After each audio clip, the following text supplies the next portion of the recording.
Hello, welcome back to Spiritual Warrior and back to my chakra series. So this video is going to be about the solar plexus chakra. That is the third chakra, and it is called in Sanskrit Manipura, and this means lustrous gem. So the solar plexus is around the navel up to the breastbone. So if you watch my other videos, we did the root chakra, then the sacral chakra, which is where your reproductive organs are, your womb, if you're a female.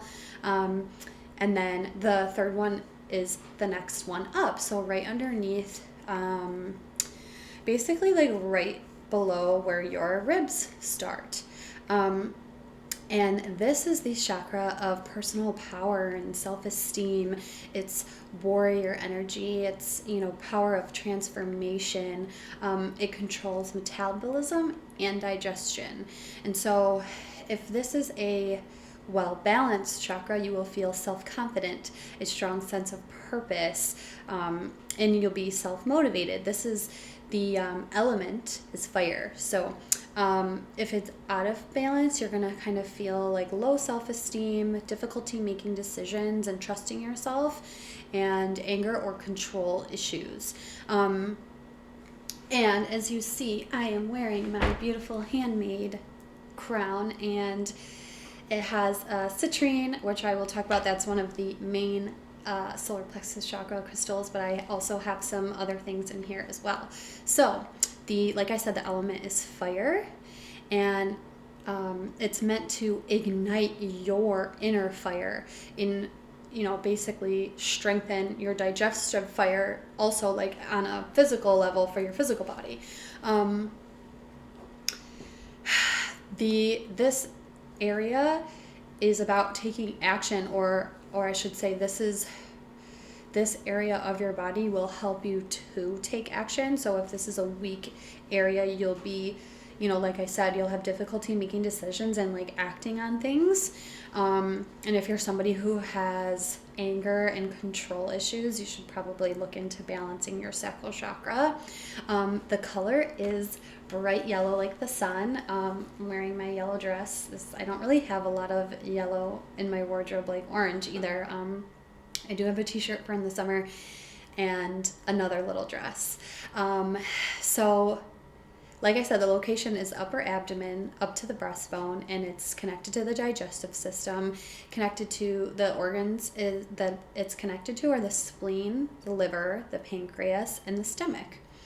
And this is a well-balanced solar plexus. Also looks like having clear goals and intentions and acting upon them, and taking small steps to achieve them every day. And honoring the larger intention helps to strengthen that. Like if you have an intention or a goal that you've set, taking small actions towards that is like honoring your inner fire, your warrior energy, your solar plexus.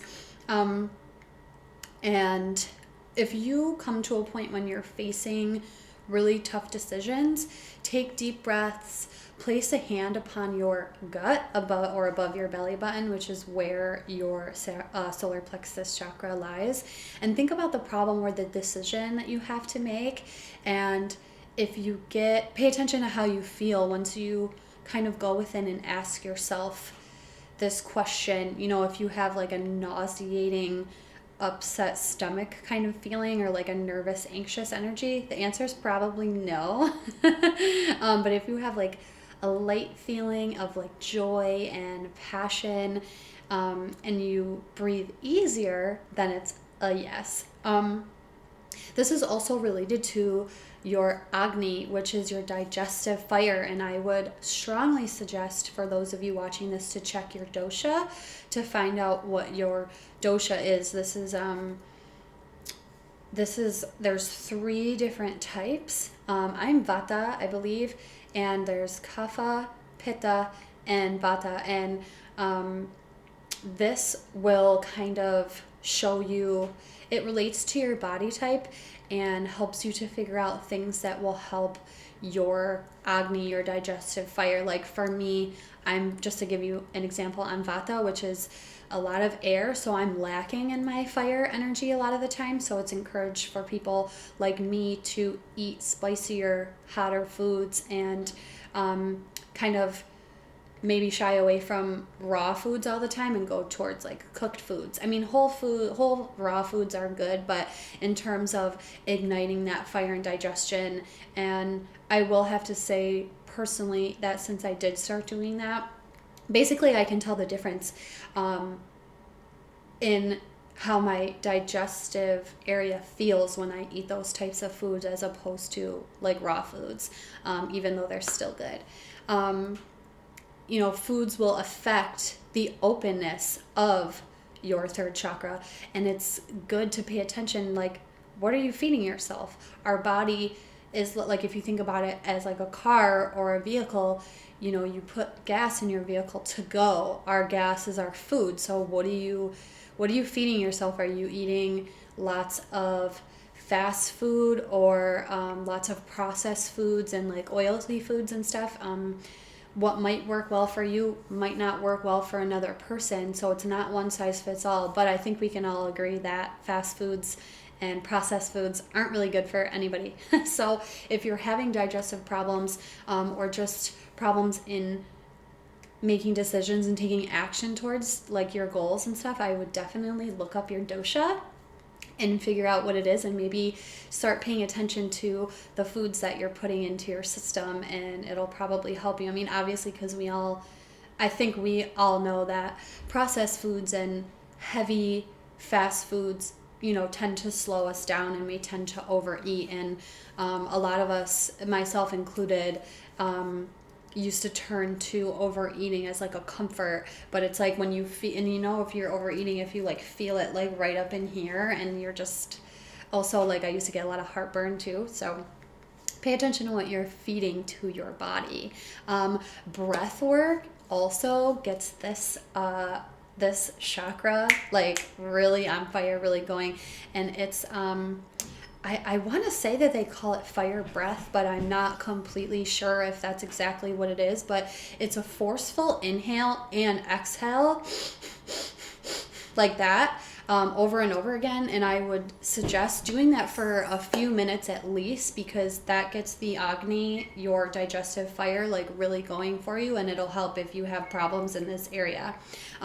You're basically inflating your lower abdomen and then bringing it in, your lower abdomen in towards your spine as you take these deep breaths. And obviously yoga is going to be a really huge help. Some yoga poses that help with this particular chakra are boat pose, seated spinal twist, and then warrior pose. I highly suggest yoga with Adrienne for any yoga virgins out there. She's great, and she is really good at helping you find what feels good. And all of her videos basically give you different types of modification. So if you're on a higher level of yoga, she'll show you that stronger modification, and if you're a beginner and you're just starting out, she makes it so comfortable for you and shows you exactly what you need to do. So definitely check out boat pose, seated spinal twist, and warrior pose. Well, there's 3 different warrior poses, and all of these definitely help to strengthen your solar plexus. And so for the chant or mantra for the solar plexus is Ram, R-A-M. And this, if you're in meditation, or if you're doing your breath work practices, a good one is to do the breath work, the fire breath in and out for 10 or 20 breaths in and out, and then stop and do the Ram chant, which is Ram. And as you do this and you hold it out longer and longer each time, your body starts to assimilate to that vibration, and the fire in your solar plexus really starts to heat up. The crystals associated with this chakra are, as you see, citrine and tiger. It's a wire wrap, so it's not completely strong, but hey, it does the job. Citrine, tiger's eye is really great. I really love amber. Ocean jasper, I think is really great. And there's yellow topaz and yellow labradorite as well. So anything that has like a yellow hue, will definitely belong to the solar plexus chakra. And definitely while you're meditating, either hold them in your hands and concentrate on them, or hold them right against your solar plexus. And it's right about here for anybody who is kind of having trouble finding theirs. And so for the visualization meditations for this particular chakra, like before, the crystal visualization, like you have this crystal right here, a yellow one, you can picture any of the yellow ones, and as you use your breath, you clean and clear it. That's one of the visualizations I really like to use. Another really powerful one is visualizing a bonfire and like hearing the crackling. That's a really powerful one too, that helps me to, like, if I'm having trouble tapping in and really turning on the fire there, that one really helps. Or actually visualizing the sun while you're meditating, and then while it's within you, basically like in your mind's eye, you see the light shining out of your body and like within your body. I like to visualize the rays of the sun touching all of my other chakras and my organs, and it really helps to get my fire going. And I really feel like that's one of the strongest visualizations for me. Do whatever works for you. Also, the yellow lotus flower opening continuously over and over and over and over and over again in your mind, like peeling away an onion. I really like that one too, as you're breathing and meditating, or just standing in yellow light and soaking up the sun's rays, or just the yellow rays in general. And also, I didn't really mention in my sacral chakra video, but obviously foods to stimulate the chakra will be yellow foods will help. So banana, pineapple, stuff like that. In terms of fruits, lemon water is really good in general, just on its own, to have every morning, the first thing that you intake. So, and that's what I do, and I find that to be very helpful. So, yeah, I went through this one quicker than I thought I was going to, but, I really suggest, Mercury retrograde is really messing with my articulation these days. So I would really suggest, like, in terms of breath work, which is so powerful, check out that fire breath. And you can check on YouTube. There's all sorts of different like breathwork videos and other like yoga videos that will actually target this one and help you to open it up and get it going. And if you're new to meditation and yoga, be easy on yourself. Nobody's a pro right away. I definitely wasn't. I fell a lot.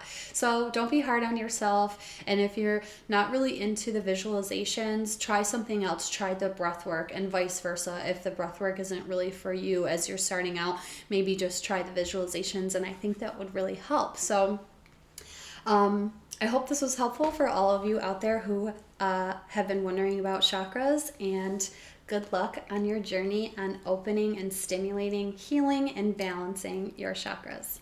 I will see you for the next video for the heart chakra.